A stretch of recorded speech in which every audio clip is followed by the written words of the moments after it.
Yes, we missed that bit. Yes, errors and frauds. So we are saying that we may commit these errors due to fatigue, over-delegation, lack of proper training. You hear some entities recruiting Form 4 graduates. They are trying to cut down costs. So that's a person with no relevant trainings, So they will commit these errors. I believe that the error may be that you've not come across as a cutoff error, but we've discussed what cutoff is in ISA 500 audit evidence. So cutoff error will arise when you record the right item, but in the wrong year of account. For instance, sales relating to year 2023, January, you record them in December 2022. That's a cutoff error. Or purchases executed in the year 2022 December, you record them in the year 2023 January. Kimakosa, which means later we'll discuss of cutoff fraud. Sometimes it may be deliberate.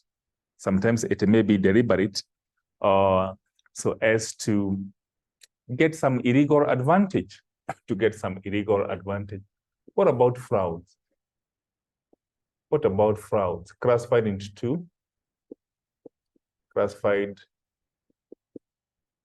two.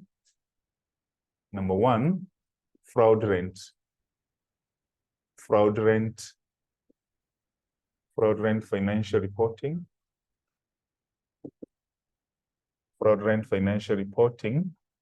Kwa jina ingine huwa zinaitwa window dressing.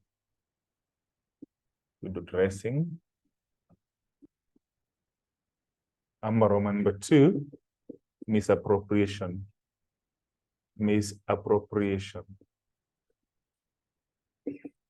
of assets. Hizo ni frauds. Zimegawanishwa safari mbili. Fraudulent financial reporting, which is window dressing. Then we talk of misappropriation of assets. So window dressing is misreporting, reporting that which is not there.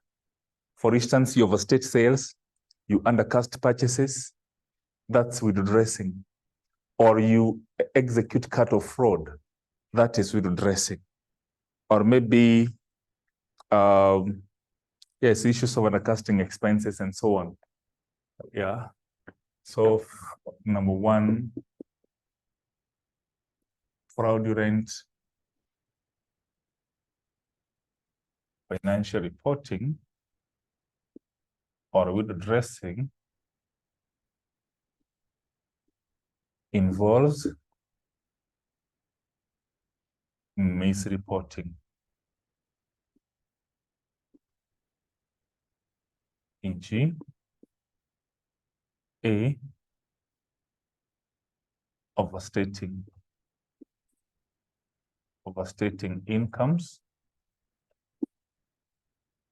understating expenses, cut-off fraud, D, we can even talk of requesting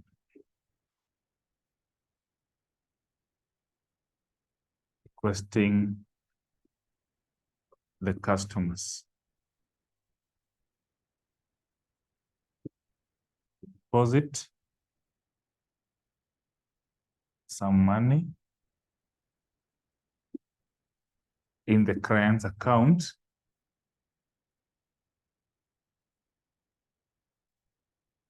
only to refund after year end. Kuna watu wanafanyaga hivyo. I owe you 10,000 shillings, unaniambia si unielekee check ya 50. January 3rd itakuliambasia hizo excess. Unataka tukifunga mwaka akaunti yako isome pesa mzuri. Sababu hiyo ndio itasoma. Yes. So that is window dressing. Kuna kitambo watu walikuwa wanafanya hivyo, sasa hivi wanataka kwenda US. Sijui walikuwa wanaangalia bank statement. So you demobilize funds. You get money, deposit in the account. So you go for the interview. Then after you go through, after you fry out, then you return, you refund the money. That's window dressing. That's misreporting. That is misreporting. What about misappropriation of assets?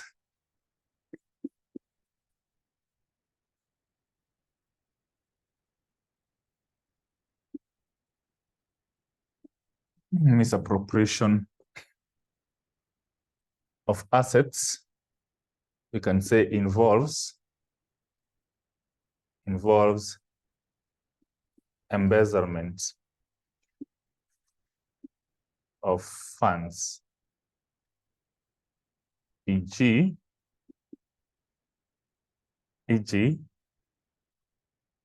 ghost workers.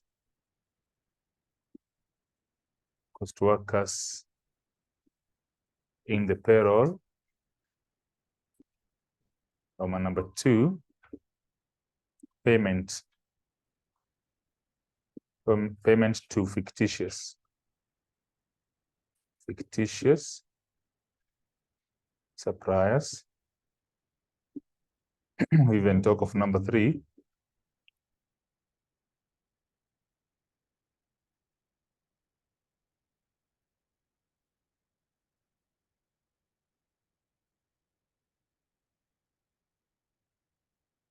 fraudulent writing off of bad debts. Number 4, using corporate asset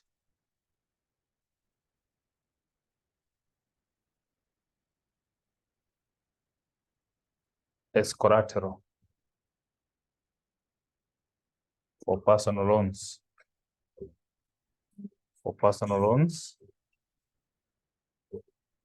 And number 5, teaming and raiding, so carryover.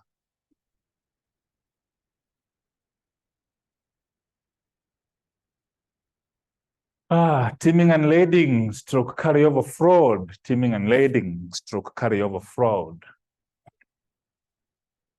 Teaming and lading, stroke carryover fraud. We are giving examples of misappropriation of assets. Ghost workers, wafanyikazi vushi, wenye hawayuko na pesa inaingia kwa mshahara, inatoka, pesa inapotea pale. Ama pia kuna ningeweka stealing. Yes. Stealing of stock items. Stock items and assets. Kuna watu wizi funny, kuiba stationery, kuiba biro za kampuni. Yes, kuiba. Uliona kitu na Crazy Kenan? Nilimjua hiyo siku hiyo mtu. Siku aijua hiyo, sijui nashinda kwa kufuata hizo. Uliona hiyo kitu ya Crazy Kenan, eh? Yes. Kuanzia kwa mlango na everywhere, vitu zote ni za corporates, za parastatus. Yes. Kuna watu wako hivi. So hiyo wizi ya hizo vitu. Payment to fictitious suppliers. Kama hizi counties wanashinda wakisema pending bills. Hai hapo lazima kuna hewa mingi sana inalipiwa. Yes, hewa mingi sana inalipiwa. Fraudulent writing of bad debts. Bad debts you write off fraudulent. Ni ile unatuma ku correct debt. Na kuja nakwambia wanakuitisha 1,000,000. Basi leta 500,000. Hiyo ingine kazi uniachie.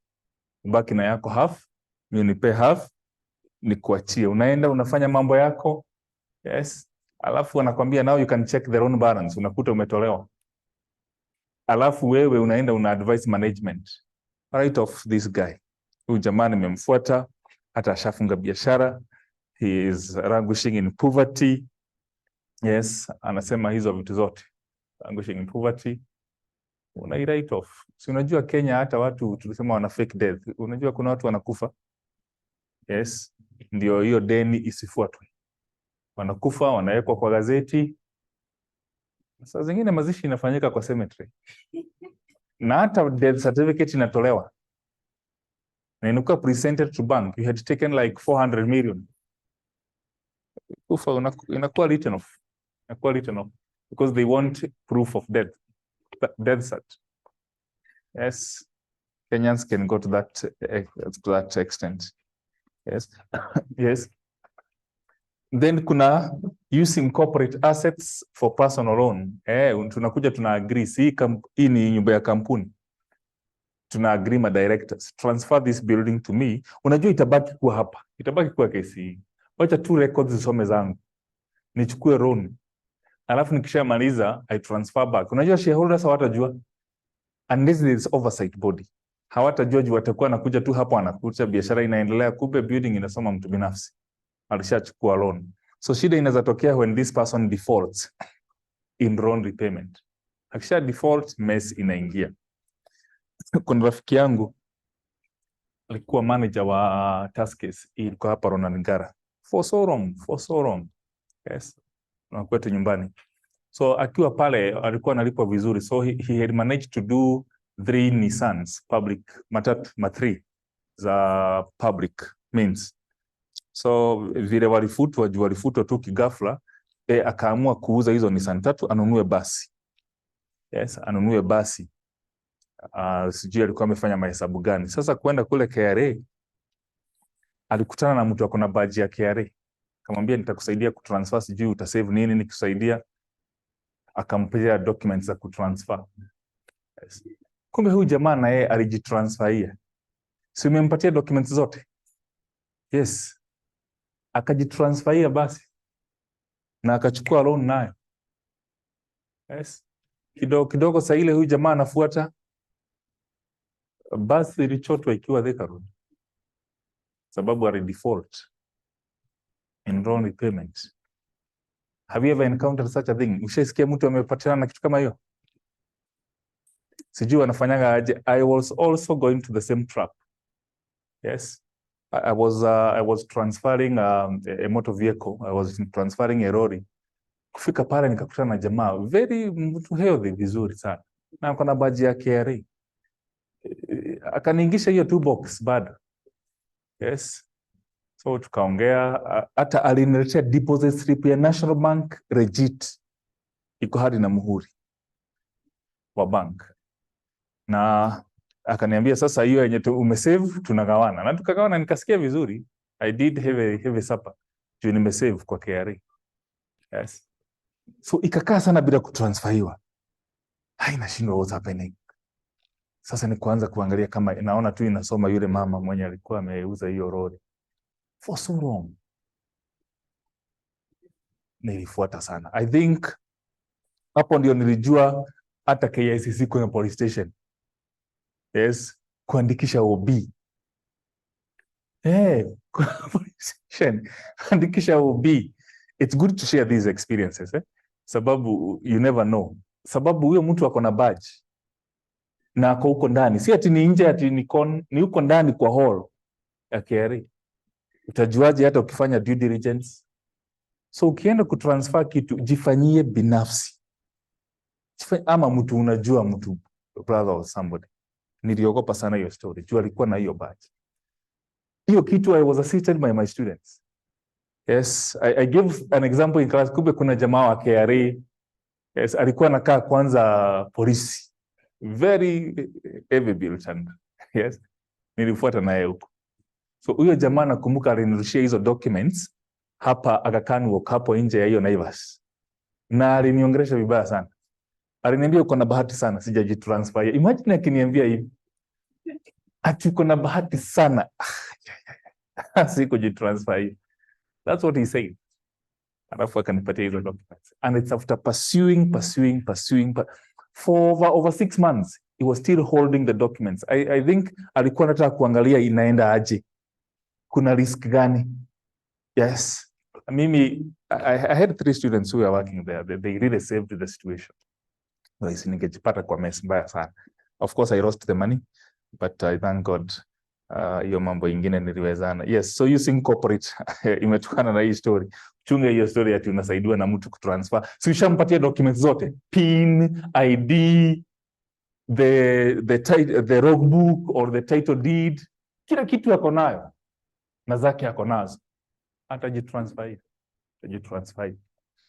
Teaming and lending. All right, stealing of stock items and assets. Tumesema. Now, I want us to expound on teaming and lending, sababu that's another unique term.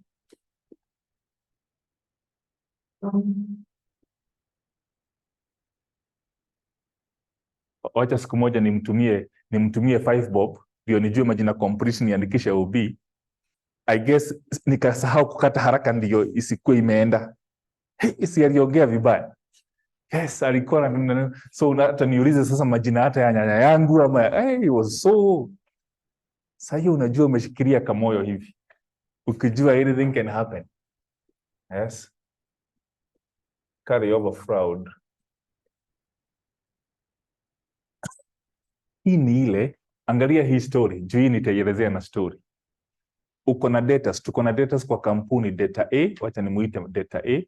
Tuko na data A, data B, data C, data D. Data A akona pesa yetu 10,000 shillings. Analeta hiyo pesa kwa kampuni. Akileta hiyo pesa kwa kampuni, unasema sababu ni cash, wacha nitumie hii pesa. Asha kulipa wewe sasa na akaenda. Wacha nitumie hii pesa. End month, si tuko mid month. End month nikilipwa, nitarudisha hii pesa. Haya, tunakaa B na yeye analeta. Akona pesa zetu 12,000. Analeta 12,000. Sasa unaona, wacha niandike ni A amelipa. Alafu hii 2,000 ni pocket, nitazirudisha end month. Yes. Alafu kuna kuja mtu mwingine hapa. Huyo mtu mwingine anaweza kuwa ametuletea kama 35,000. Yes. Sasa unaona una clear 12,000 za B. Unabaki na, ukitoa 12 unabaki na 23,000 una pocket.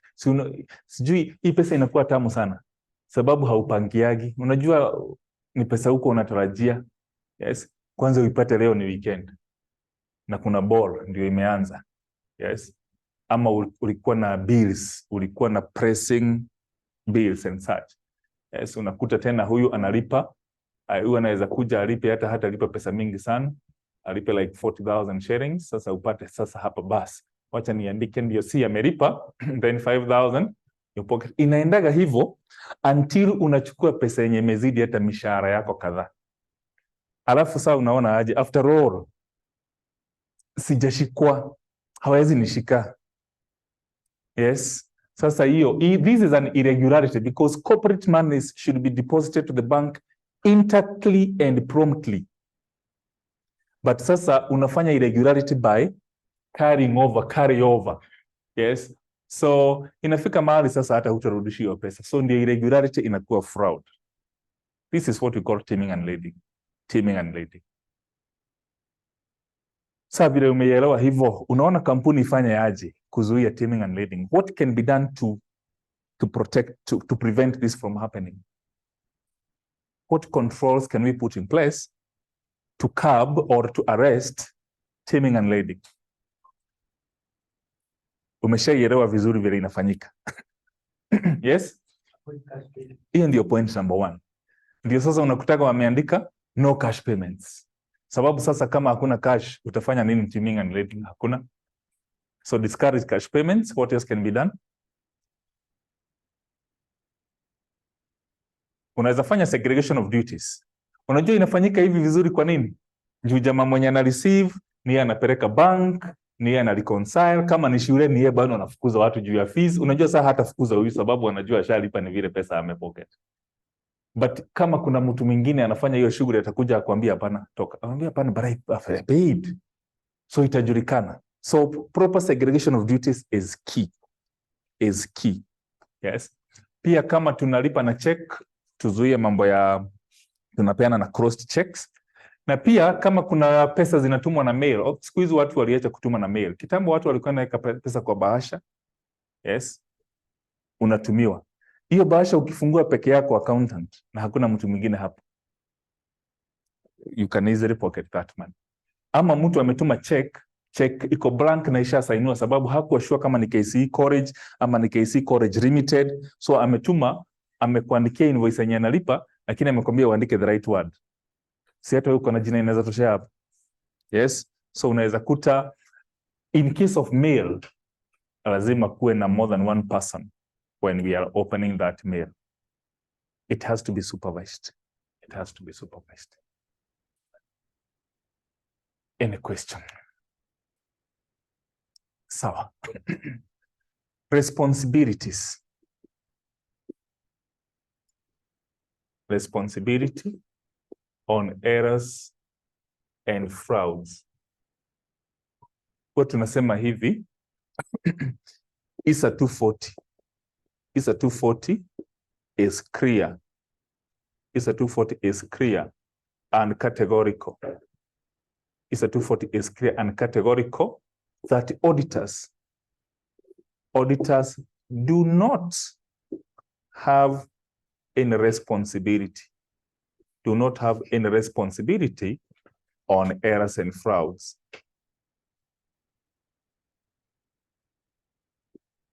Ni hivyo huwa inasema ISA 240 is clear and categorical. Auditors do not have any responsibility on errors and frauds. What we mean by this is, i.e., they are not expected. They are not expected. They are not expected to assist management,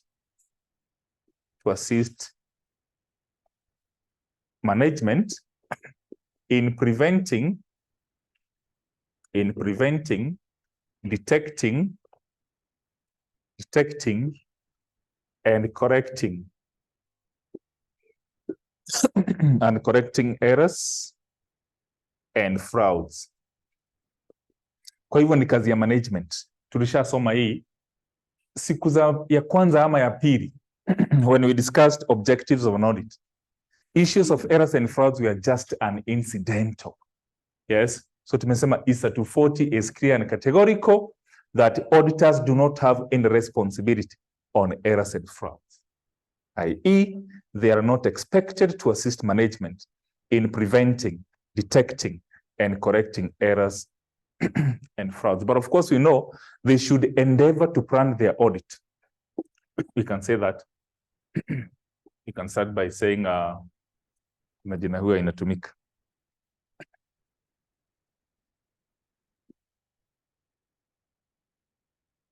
Nevertheless, kwa tumayo ndio niwene ile itafuata hapa. Nevertheless, auditors should endeavor to plan their audit,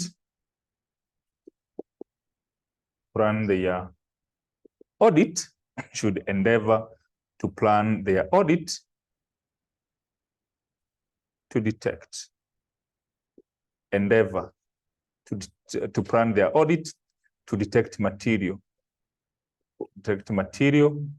misstatements. Nevertheless, auditors should endeavor to plan their audit to detect material. So sio kazi yao, lakini wajipange vile wataweza kudetect material misstatements. Why? Saidi auditor na report, he always report that books of accounts portrays to unfair view. Hawezi report hivyo kama hajajipanga.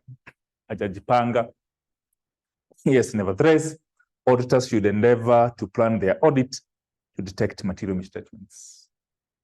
Lakini it remains, they don't have any responsibility. That's why ukishtaki auditor ati kuna makosa hakuweza kudetect, anajidefend na ISA 240.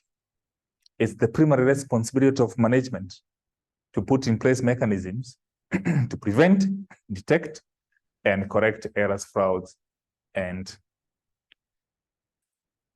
irregularities.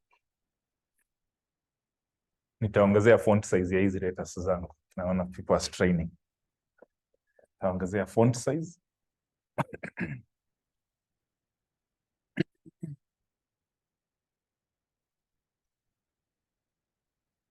All right. So management responsibility.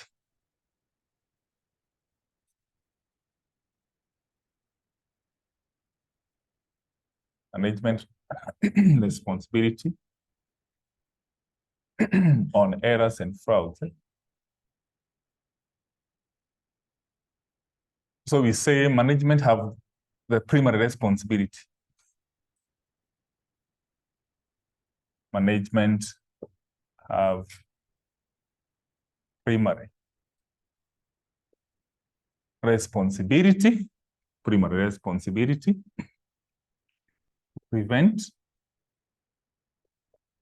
detect, and correct errors and frauds. So management ndio wako na kibarua ya kuprevent, detect na kucorrect errors and frauds. So ile swali huwa tunajiuliza ni how do they do this? How do they achieve? Putting in place very strong internal control systems, putting in place yes, hapo unaweza ukaandika how to discharge these duties. How to discharge these duties. Tushasema ni management wako na hiyo primary responsibility. How do they discharge those duties? How do they ensure that they prevent and detect and correct errors, frauds, irregularities? How do they discharge? How do they discharge those duties? Number one, establishing strong control system. Establishing strong internal control system. Establishing strong internal control system. And monitoring its effectiveness. And monitoring its effectiveness. And monitoring its effectiveness. Monitoring its effectiveness. As ICS tushasoma sana. Na ushike vizuri mambo ya ICS. Ushike vizuri mambo ya ICS. Number two, by having an audit committee. By having an audit committee and enhancing its role. By having an audit committee and enhancing its role. Audit committee and enhancing its role. Tukuwe na audit committee mle. Number next. Taking disciplinary stroke legal actions. Taking disciplinary stroke legal actions. Taking disciplinary stroke legal actions on perpetrators. Disciplinary stroke legal actions on perpetrators. Disciplinary stroke legal actions on perpetrators.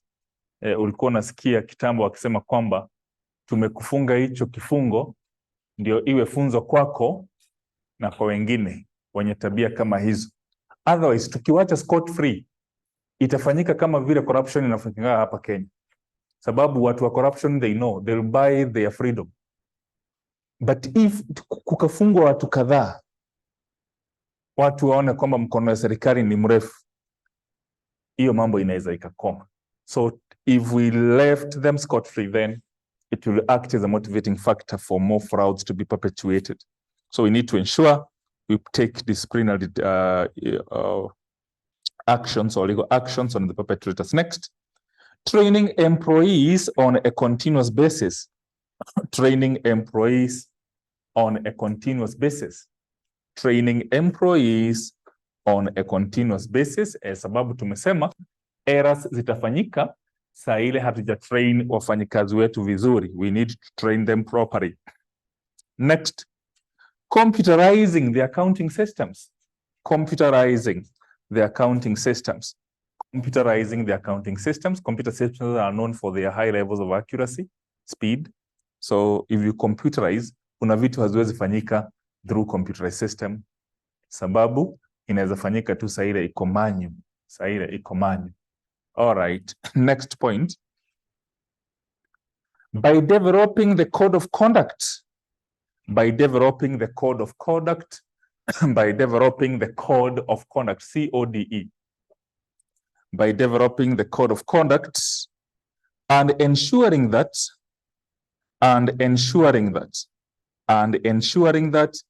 it is well adhered to, and ensuring that it is well adhered to, by developing the code of conduct and ensuring that it is well adhered to. Tuwe na code of conduct kwa organization yetu na tuhakikishe inafuatwa hadi mwisho. Next, ensuring compliance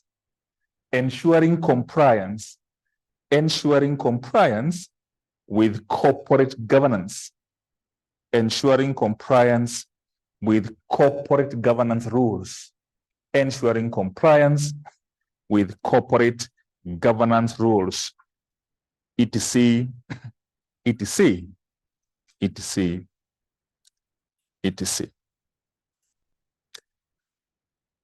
All right, subtopic, assessment of errors and frauds. Assessment of errors and frauds. Assessment of errors and frauds. So sasa ujue errors could detect ni rahisi. Detecting errors is a bit easy because they are not intentional. No one will conceal them. Like for instance, if erroneously I gave you 9,000 notes, in this is less by 1. If I give you excess and you are saved, utahesabu uniambie umenipatia excess na 2, umenipatia excess na 2.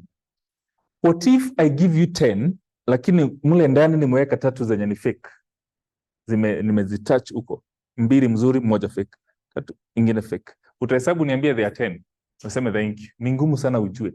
So frauds are always concealed, unlike errors which are very easy to detect because they are not deliberate. So we will be able to look for indicators.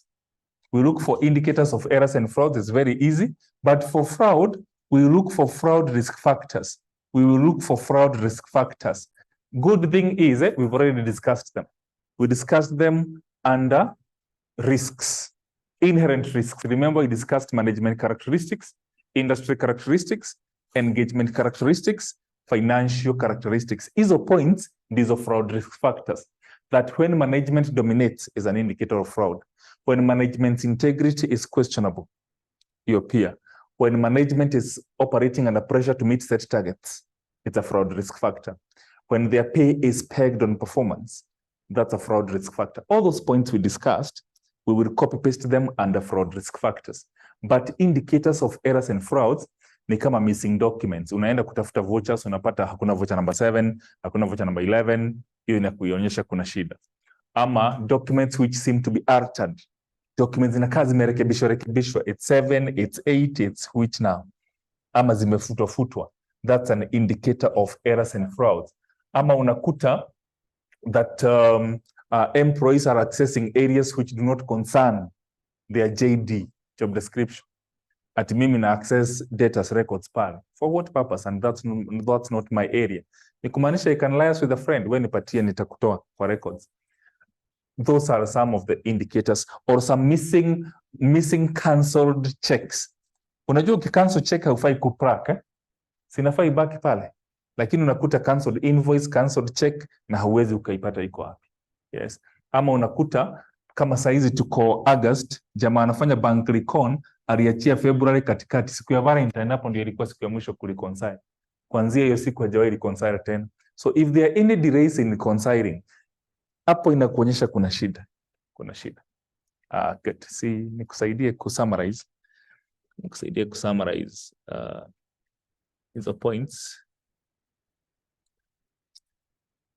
All right. So andika kwamba when assessing errors and frauds, when assessing errors and frauds, when assessing errors and frauds, when assessing errors and frauds in the company's operations, assessing errors and frauds in the company's operations, assessing errors and frauds in the company's operations, the auditor should check, the auditor should check, the auditor should check, number one, indicators of errors and frauds, indicators of errors and frauds, indicators of errors and frauds, indicators of errors and frauds.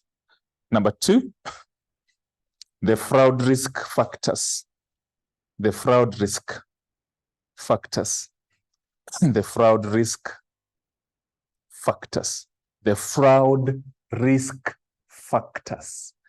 Let's look at number one, indicators of errors and frauds, indicators of errors and frauds, indicators of errors and frauds. Zile mambo, baadhi ya mambo ambayo utayakagua sababu yaonekana kwamba kuna ufisadi waendelea pale. Number one, missing documents, missing documents, missing documents. Atunaitisha hii haipatikani, ingine haipatikani, hapo kuna tashwishi. Number two, lack of complete and timely reconciliations. Lack of complete and timely reconciliations. Lack of complete and timely reconciliations. Lack of complete and timely reconciliations. Next, documents that appear to have been altered. Documents that appear to have been altered. Documents that appear to have been altered. Documents that appear to have been altered. Next, missing inventory. Missing inventory or physical assets. Missing inventory or physical assets of significant magnitude. Missing inventory or physical assets of significant magnitude. Of significant magnitude. Kuna vitu hazipatikani. Next, fewer responses to confirmations, fewer responses to confirmations than anticipated, fewer responses to confirmations than anticipated, or greater responses, or greater responses, or greater responses than anticipated, or greater responses than anticipated. Si tulisoma data secularization. So ukituma circulars 100 huwa unajua, una expect watu wenye watareply wasipungue watu 30. Na maximum you expect like 85 to reply. So ukikuta wana reply watu 7 ama wana reply watu 98, kuna shida, because for you to set these levels you must have considered some factors. So receiving less than or more than what you're expecting, it's a gray area. It's a gray area as far as auditing is concerned. Next, unusual discrepancies, unusual discrepancies, unusual discrepancies between the entity's records, unusual discrepancies between the entity's records and confirmation replies, between the entity's records and confirmation replies, and confirmation replies. Nikikuuliza uko na deni kiasi gani hapa unasema hauna deni. Tukiangalia records inasema kuna deni. Such discrepancies is an indicator of errors and frauds. Next, missing or non-existent cancelled checks. Missing or non-existent cancelled checks. Missing or non-existent cancelled checks.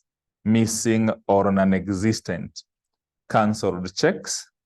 Next, accounting policies that appear accounting policies that appear to be at variance, accounting policies that appear to be at variance with industry norms, to be at variance with industry norms, to be at variance with industry norms, to be at variance with industry norms. Zinatretua kinyume na kawaida, kinyume na kawaida.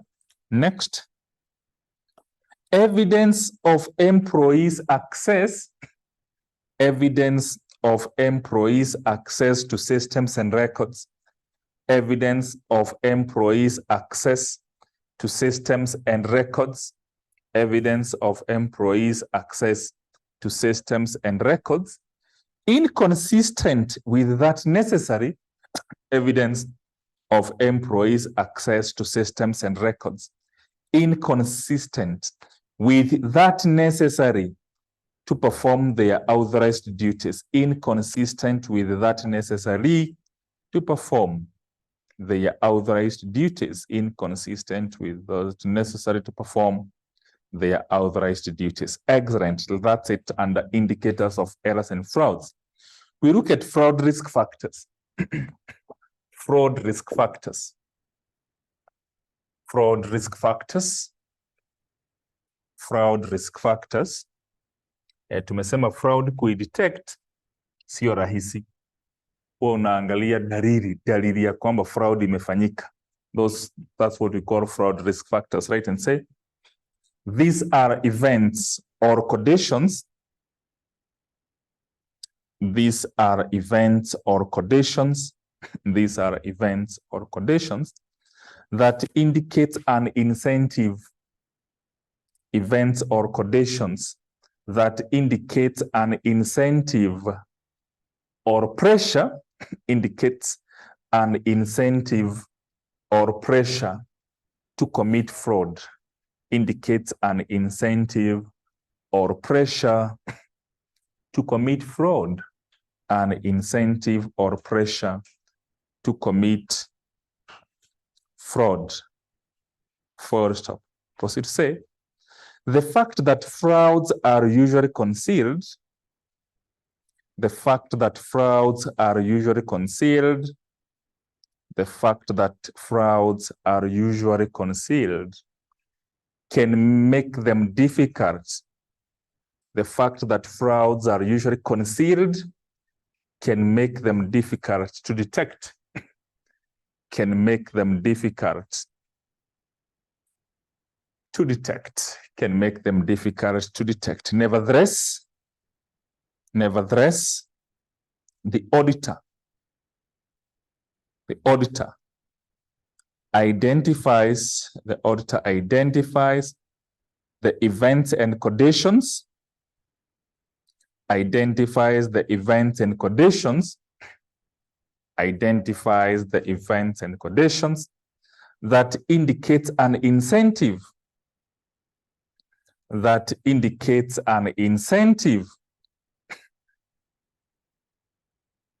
to commit fraud, indicates an incentive to commit fraud, indicates an incentive to commit fraud, i.e. fraud risk factors.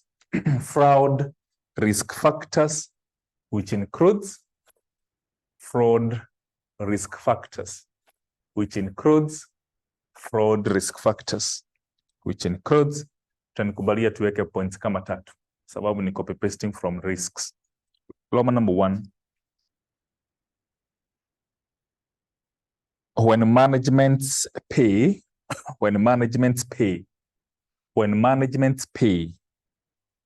is pegged on performance, when management's pay is pegged on performance, management's pay is pegged on performance. Number 2, when management dominates in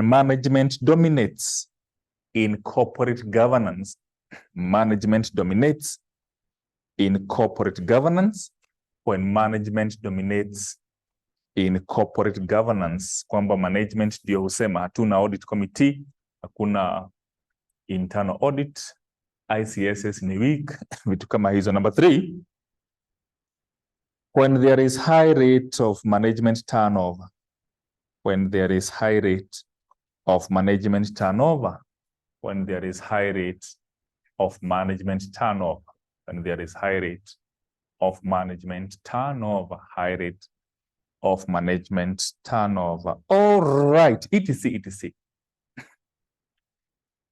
Subtopic and the last one as we wind up.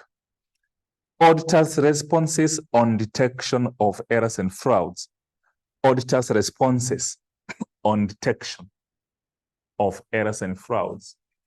Auditors' responses on detection of errors and frauds. Tushakubaliana kwamba auditor hana responsibility. What will happen, saa ile amesha plan audit yake vile, ataweza kudetect material misstatements. Akisha detect these material misstatements, how does he respond? Anafanya kazi inakaa hivi. Kwanza anaangalia materiality ya hizi errors. Are they so material? Are they so material? If no, anaachana na kazi nyingine. But may report to the management. Take this right, that if these errors and frauds are not material, see kitu significant, he does not perform further tests, but may report to management. If they are material, then he needs to perform further substantive tests to get to the bottom of the frauds. If there is time constraint, ameshaona ni material, anahitajika kufanya more tests, but there is time constraint, maybe to meet statutory deadline. Amejua hizo frauds saa hizi, and in 2 days, tunafaa kuwa report kwa AGM, ama kwa filing returns. So hawezi fanya tests, na anaona zilikuwa zinahitajika, then he can go ahead and modify the report citing limitations on scope, that he was not able to gather all the evidences. Again, anaweza akatengeneza management letter. Si tulisoma management letter is a 260.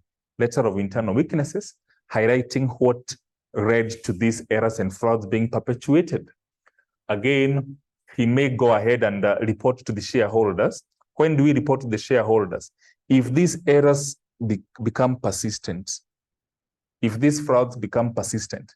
Last year, but one, the same fraud was perpetuated. We advised them, lakini hawakufuata. Last year, it was done.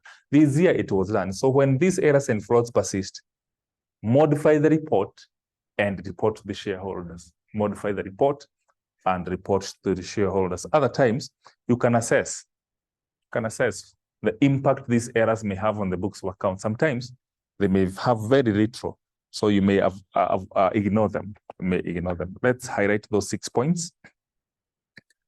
On detection of errors and frauds, on detection of errors and frauds, on detection of errors and frauds, on detection of errors and frauds, the auditor's response includes the auditor's response includes number 1, check the materiality of the fraud. Check the materiality of the fraud. Check the materiality of the fraud. And if not material, and if not material, and if not material, carry out no further tests. Carry out no further tests. Carry out no further tests. Although you may report to the management. Carry out no further tests. Although you may report to the management. Although you may report to the management. You may report to the management. Number 2, if material,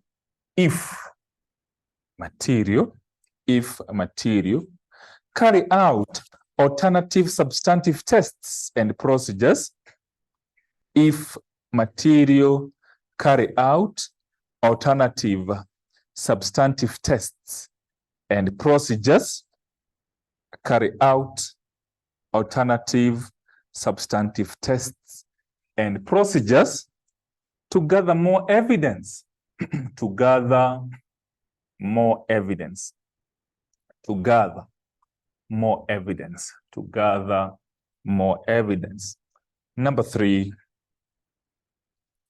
if further investigations are required, if further investigations are required, if further investigations are required, and the auditor cannot delay, and the auditor cannot delay the accounts, and the auditor cannot delay the accounts to undertake those investigations, the auditor cannot delay the accounts to undertake those investigations,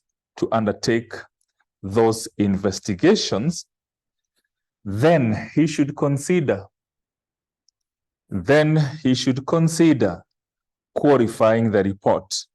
Then he should consider qualifying the report.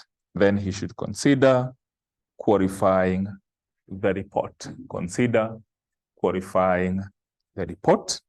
Next. Summarize all the weaknesses in the ICS.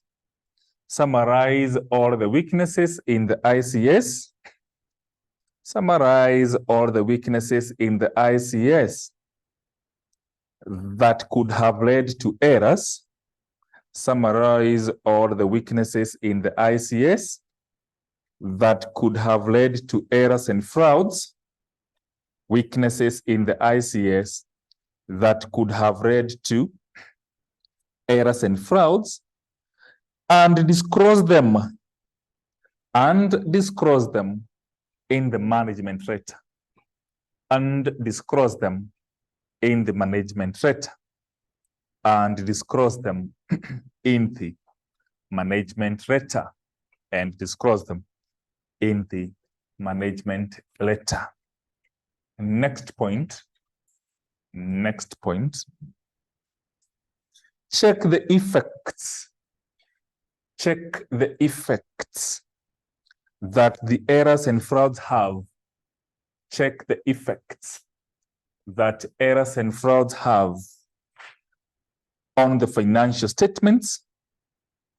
Check the effects that the errors and frauds have on the financial statements. Errors and frauds have on the financial statements,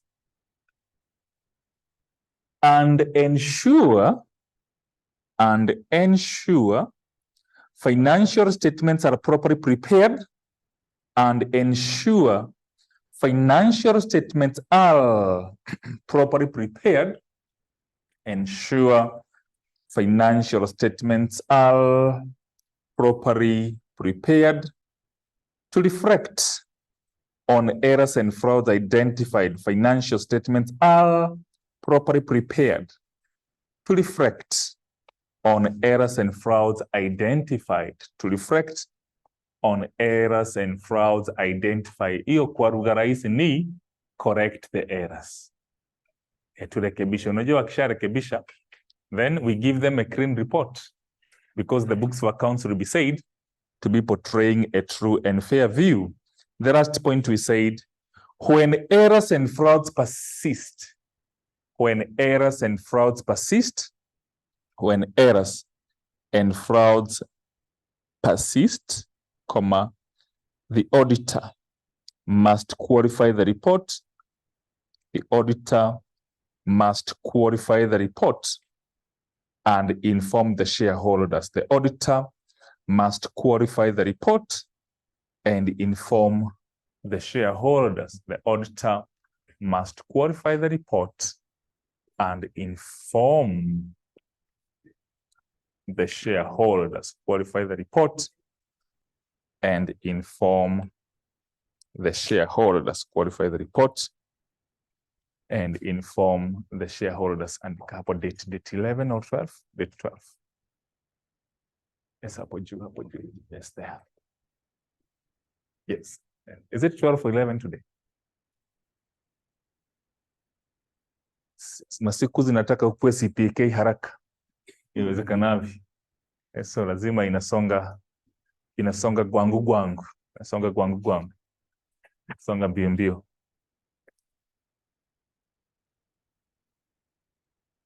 Ukafika nyumbani mapema inazaleta shida. Yes, unajua kuna mtu inaweza bidi ujikeep busy in town kidogo masaa iendaende. Yes. Because today we'll stop at that. Hey, semester has been so tight. Nasikia nimechoka. Kuna kagame tulikuwa tunaendesha gari kwa simu. Inafika mahali ikiisha mafuta. Ikiisha mafuta ipandi. Unless inaenda ikiongezewa fuel. Otherwise itafika mahali sasa inashindwa safari. Yes, so for today wacha safari ifikie hapo niende nika fuel. Those notes nitaziona vile nitaziavail Felix. Those notes will be availed. Mheshimiwa anakuwa wale morning. Bijine yake iko kwa wale morning. Something. Yes, kuna heshimiwa tunakujaga hapa mapema sana. Yes, watu hawana rangi. Mapema sana. Hema sana.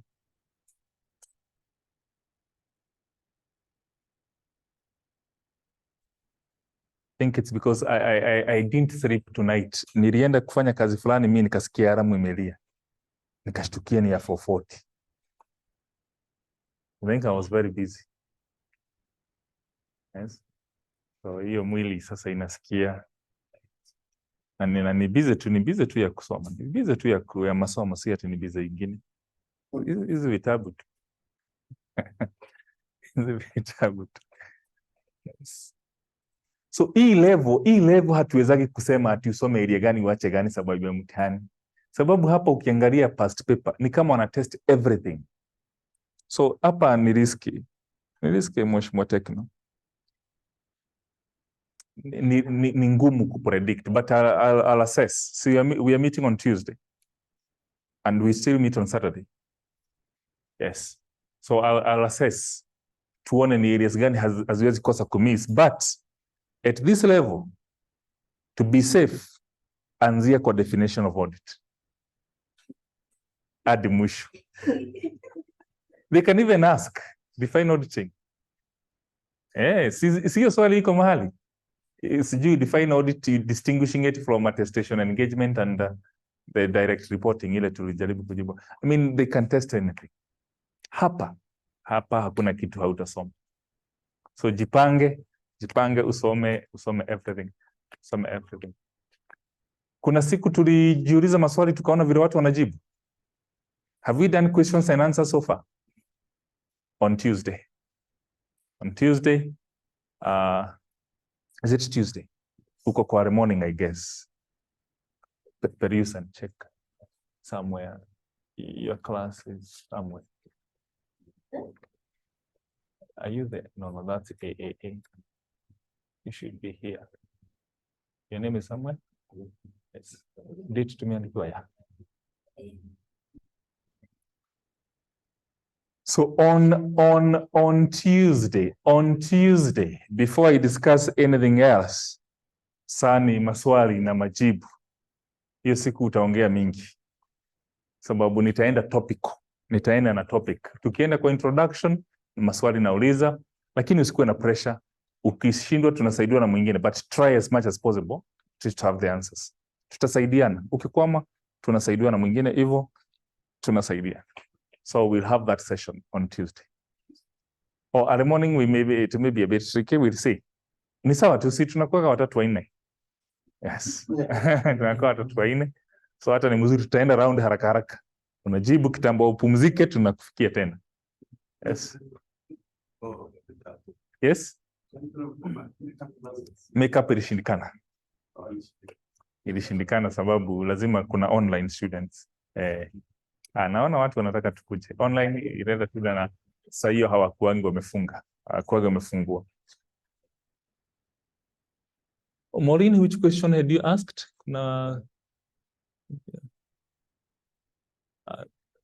Nimeona. Are risk assessment procedures the same as control activities? Hapana. They're different. They are very different. Control activities tulisema ni order seeker. Risk assessment procedures, we indicated under each. How do we assess inherent risk? Tukaweka management characteristics, industry, financial engagement. Tena tukaenda how do we assess control risk, nikakupatia 3 points. How do we assess detection risk, nikakuchorea tabulation ya detection risk matrix. Yes, so they are different. Right, let's say the grace. Now may the grace for our Jesus Christ and the love of God and the fellowship of the Holy Spirit with us now and forevermore. Amen. Blessed evening. Be safe. Kesho tulaukie kanisani.